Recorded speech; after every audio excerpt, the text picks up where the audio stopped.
கியானா பிறந்து griddle function பண்ணதுலேருந்து அவளை என்னோட முகூர்த்த சாரியில் தான் படுக்க வச்சிட்ருக்கோம்.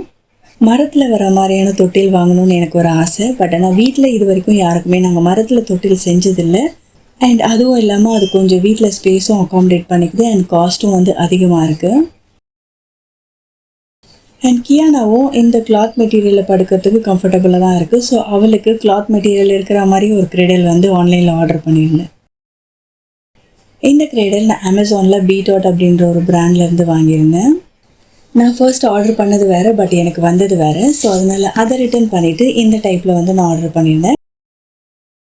இதில் வந்து பேபியோட சேஃப்டிக்காக எக்ஸ்ட்ரா வந்து கிளாத்தும் அட்டாச் பண்ணியிருப்பாங்க. இது கூடவே ஸ்ப்ரிங் ஹூக் அண்ட் மஸ்கிட்டோ நெட்டும் கொடுத்துருந்தாங்க.